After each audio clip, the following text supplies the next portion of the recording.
50 años de vida universitaria han pasado por sus aulas miles y miles de estudiantes que han dejado huella en la institución y en la ciudad boyacense. Ese es el caso de los creadores del Cineclub, que en los años 70 marcaron toda una época. Iniciativas de unos colegas profesores de psicología, economía y sociales. Iniciamos por el año 72 con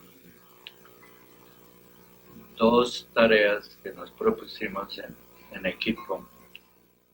Una, buscar de los cineclubes de Bogotá que nos alquilaran las series que ellos habían programado ya.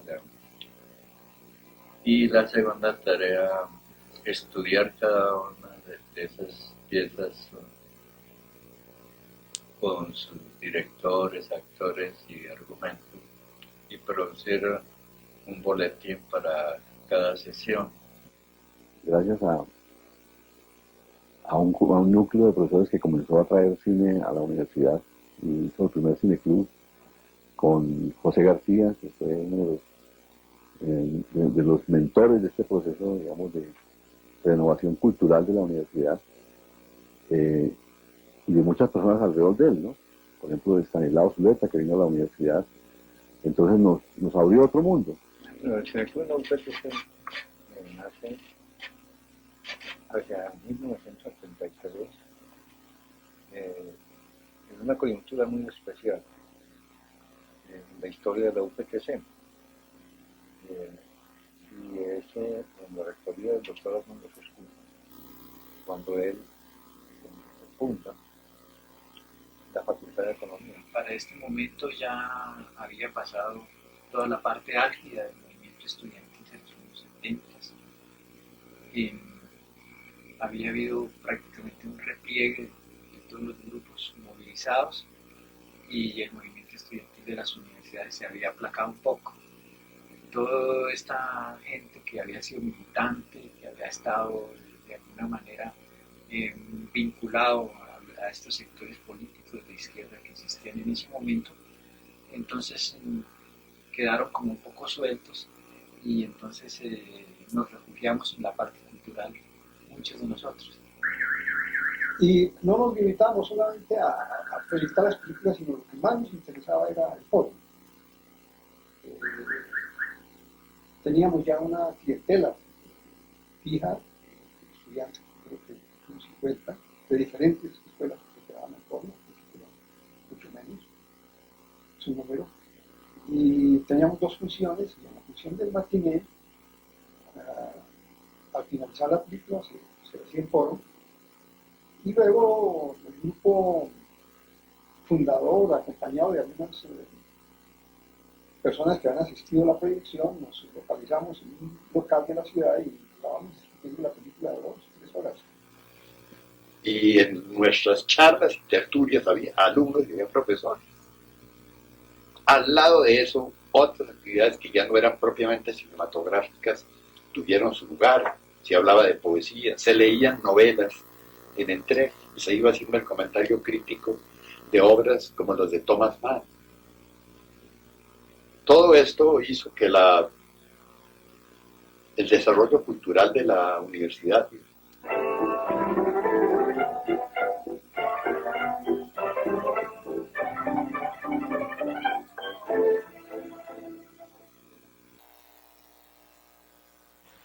Bueno, para hablar del cineclub universitario en PTC hay que tener en cuenta los años 60, 70, donde había un gran deseo de cambiar las cosas, tanto desde el punto de vista social, principalmente social, y más bien la parte psicológica o subjetiva quedaba un poco relegada a un segundo plano.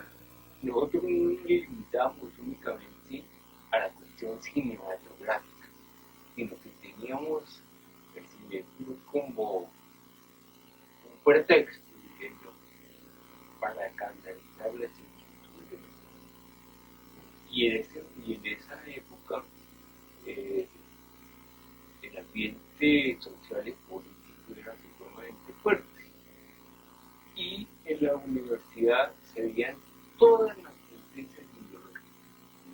Pero evidentemente el cineclub sí le da mucho aliento al movimiento estudiantil en la medida en que aumenta y colabora y contribuye a enriquecer la discusión, a pasar de los esquemas ortodoxos hacia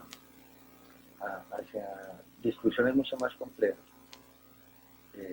menos deshumanizantes. Y entonces las discusiones en los foros del cine después de las películas enriquecían después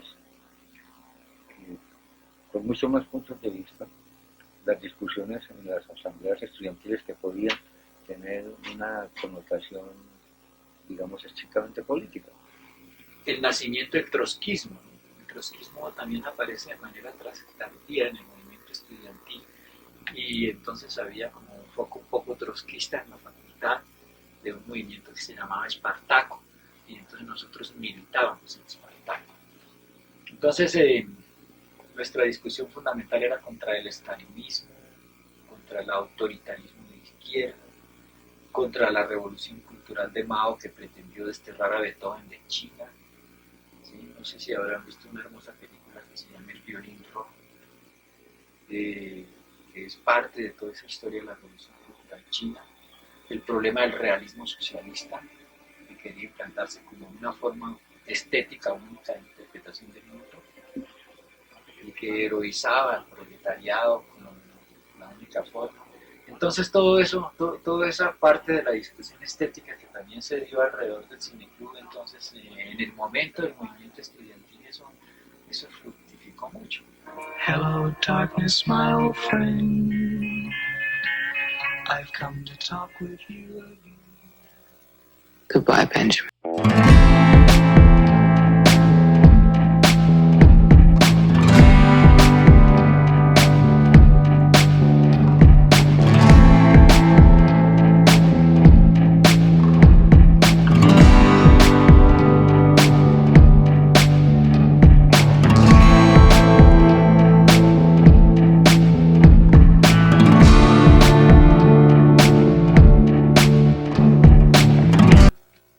Touch the sound of silence. El estudiantado comienza a ser inquieto, es un estudiantado que no se conforma con lo que hay ahora. Sueñan con hacer teatro, hay grupo de teatro. Sueñan con hacer cine. Entonces comenzamos por juzgar el cine que quieren ver los estudiantes. Y a eso vinieron los cineforos. Y sobre el foro era que se escribía, se hacía un escrito sobre la película que se discutía en la semana siguiente. Y tuvimos la oportunidad de entrar a discutir cosas de profundidad que estaban en ese momento como poniéndose de moda, que era la teoría de la psicocrítica. Es decir, cómo la teoría de la psicocrítica era cómo analizar a través del psicoanálisis los personajes de la literatura. Entonces, esa escuela de la psicocrítica francesa de Anne Clancier nos abrió mucho los caminos para poder abordar ciertas películas por un lado y determinadas novelas por el otro. No podía existir una modernidad sin Kafka, sin Thomas Mann y sin Freud. Entonces esa unión de esas tres corrientes es los que nos llevan a mirar el cine, no solo por ver cine, sino a analizar sus contenidos de acuerdo a una conciencia crítica. Entonces eso nos sacó mucho de la política.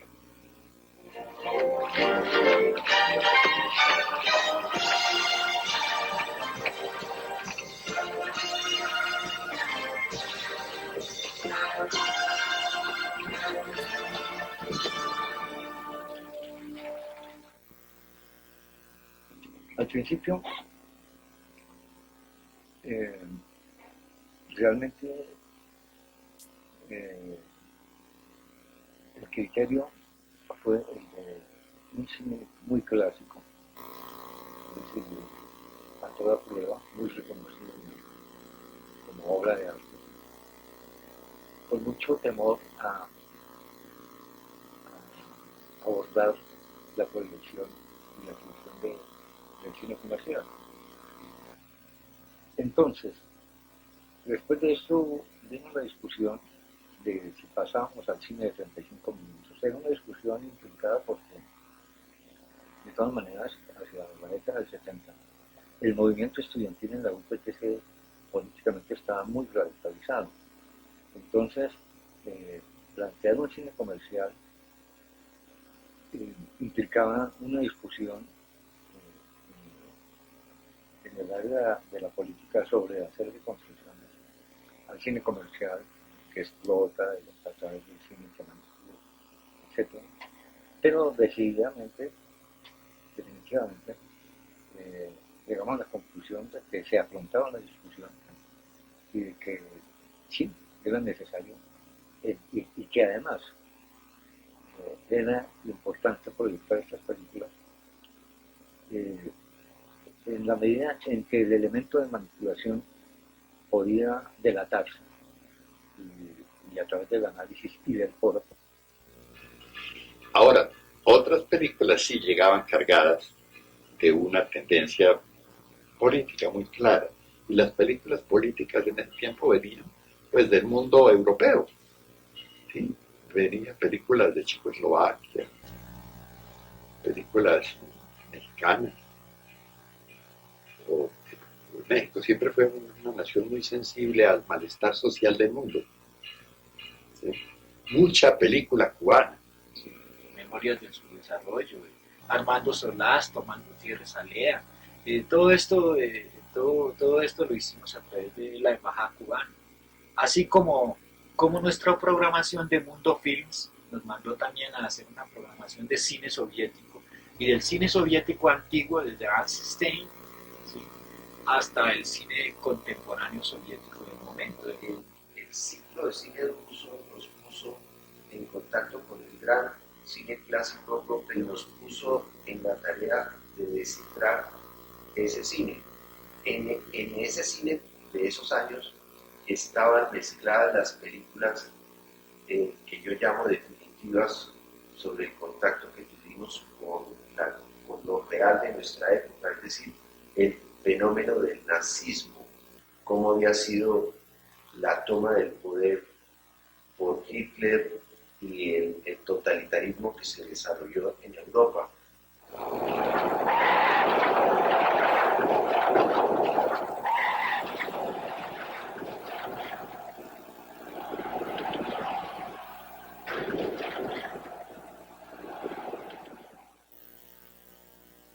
Otra de las funciones del Cineclub era la de invitar a cineastas conocidos y a personas vinculadas al arte. El caso de Gabriela Sanfer, Marta Rodríguez y Hernando Salcedo Silva, la voz del Cineclub de Colombia. Ahí es donde, en ese contexto es donde digamos que se cruza la llegada de Stanislao Zuleta a dictar un ciclo de conferencias en la UPTC. Stanislao Zuleta era un crítico, era un látigo terrible contra el sistema oficial. Era un hombre de una mentalidad muy abierta y un extraordinario expositor. Hacía unos análisis literarios de las grandes obras clásicas y publicó muchos libros que le fueron después reconocidos por el mismo gobierno como obras importantes en la bibliografía del problema social y político de Colombia. Su audiencia era limitada, es decir, solamente en ciclos intelectuales se conocía y se valoraba a Stanislao Zuleta. En ese momento estaba pues más en boga aplaudir a León de Grey, y León de Grey vino como poeta, hizo un recital aquí. Cuando Stanislao Zuleta vino a la universidad por primera vez, y nosotros éramos unos militantes que habíamos perdido la utopía, la ilusión de las ideologías, Stanislao nos dijo, mire, la ilusión no se pierde, la educación está ahí. Veamos la literatura, ahí está la posibilidad de seguir soñando, de seguir creyendo en cosas de la voluntad humana.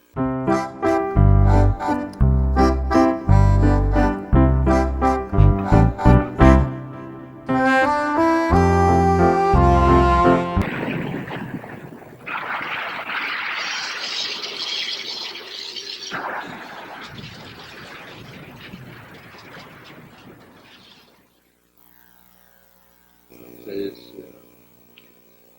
esta revista fue financiada por las mismas directivas de la universidad, pero no logramos continuar y se quedó en el primer número solamente. Participamos en la primera semana cultural a nivel de Tuna, que la programó, la proyectó y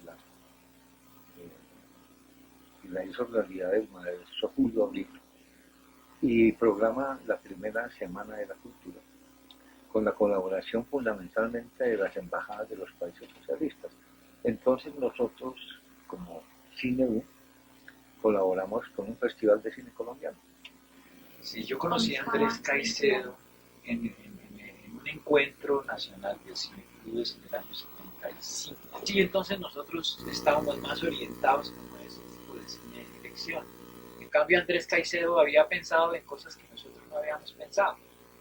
Él en su ojo al cine había redescubierto películas que insólitamente nosotros no hubiéramos podido aceptar como películas de cine. Entonces nos dijo, como decía Andrés Caicedo, cuando yo estuve allá, entonces me dijo, no, es que el western es un gran género. Y el western hay que retomarlo. Y hay que retomarlo en sus mejores momentos y en sus mejores épocas. Y hay que retomarlo además como se está retomando ahora con el western italiano. I see trees of green, red roses too. I see them blue in you, and I think to myself, what a wonderful world. Cuando ya la universidad tradicionalista había vuelto por sus suelos, economía pues ya no tuvo el reconocimiento de esa época. Se le plantearon muchísimos obstáculos para su libre desarrollo. Entonces la facultad entró en una crisis porque entró en una discusión de orden académico. Entonces había quienes querían una cátedra un poco más liberalizada, es decir, una cátedra donde se pusiera un poco como en boga ese mayo francés, ¿no? Que de manera tardía llegaba a Colombia.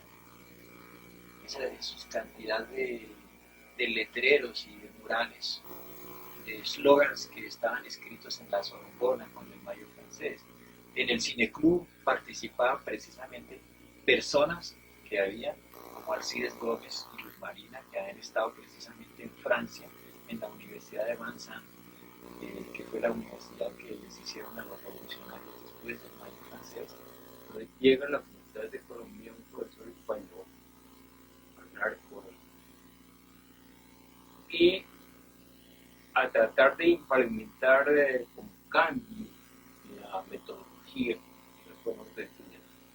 Entonces le prestan dos grupos: el grupo de bilingüe, que lo comanda José García, y el grupo de base, que lo comandaba, entre otros, Alcides Gómez. Deslinde, moderado, que aceptaba que había un sector de profesorado muy extremo, que pedía, por ejemplo, la dirección colectiva de la escuela. Era una asamblea general la que debía dirigir la facultad y no el consejo de facultad. La asistencia a las clases debía ser libre, no se debía llamar lista. En esos Mateo académico. Ahora son ya cuestiones que han adoptado los nuevos reglamentos de la universidad. De que se trató de romper los sistemas tradicionales de la clase del profesor de la luz.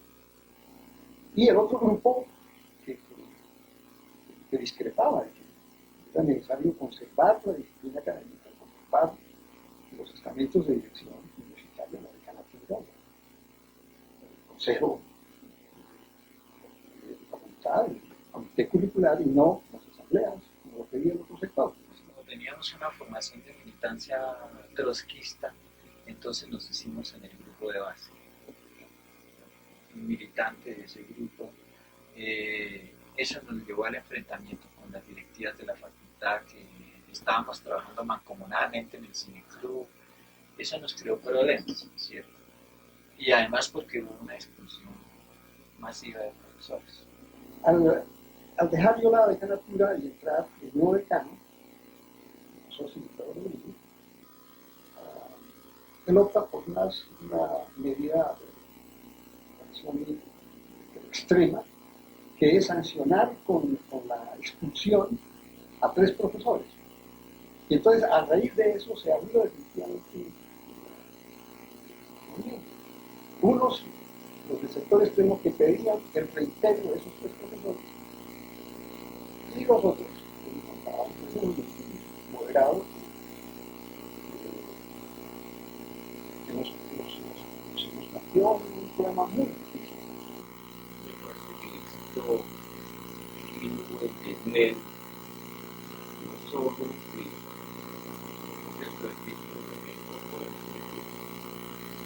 muchos miembros del grupo de debate, y esto transformó turbulencias internas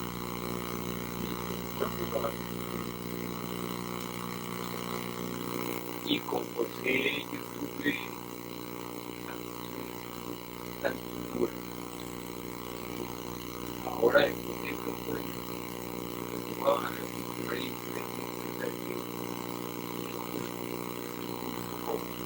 con mi fortuna él porque muy y después me di cuenta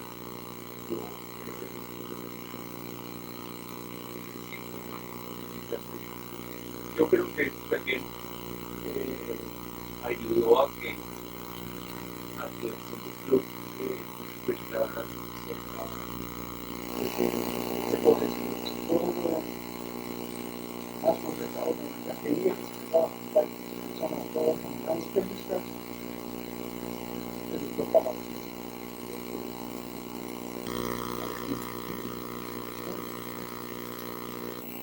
Pero como no funcionaba ya el asunto de estudiar, un problema que daba las vacaciones y terminó usando más de 30 estudiantes. Y todo ese movimiento estudiantil de carácter político vino a minar en su cultura, rompió la familia, que teníamos, no pudimos sacar nuestros y hasta ahí llegamos a ese nivel. Afortunadamente, estos sectores o colectivos políticos que estaban trabajando con lo que en español se llamaba el mavernismo, los herederos del Partido Comunista Soviético, de la Unión Comunista, y ellos que venían con cierta formación y que tenían además la forma de acceder a todo ese de la Unión Soviética en el momento. Entonces ellos se reunieron para sustituir el cineclub que se había acabado. Y entonces el cineclub Escena nace con esos proyectos. Target in sight. Where in hell is Major Kong?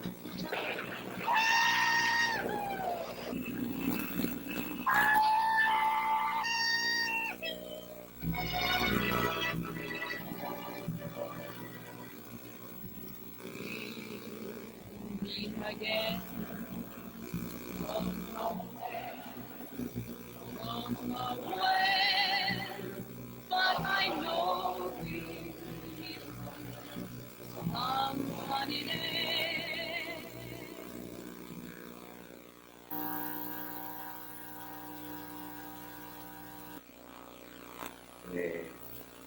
La gente se envició por el cine. Hubo una nueva generación ya que pudo tener elementos críticos,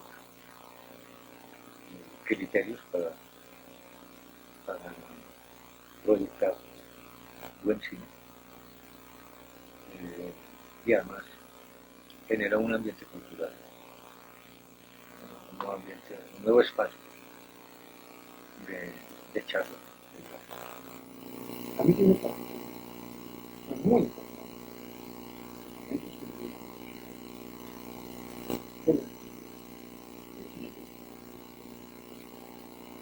A mí me parece que es la única vez que he visto realmente participante, preocupada por la discusión constante, la actualización, sobre todo la interrelación que nunca más, ni en economía, ni en ninguna otra, un movimiento tan vivo, una universidad tan participativa en torno a los grandes problemas, no solamente del departamento, pero de la universidad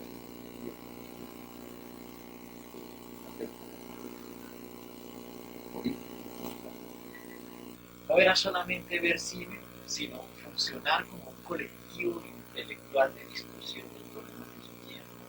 Por un lado, de tener una tertulia, de compartir un sistema de vida que nosotros éramos Una forma de proyección, ¿sabes? Lo veo más claro que el estudio ha servido y el estudio en general sirve como una forma de proyección de la universidad, de la comunidad. Y una proyección en un campo que es muy importante como es la proyección cultural. Cultural como testimonio de que hay que rescatar la universidad, independiente de cualquier partido político, cualquier sector ideológico, abierta a todas las corrientes de pensamiento, abierta a la renovación auténtica de la religión. Yo creo que por eso es el gran elemento. Proyecto de vida.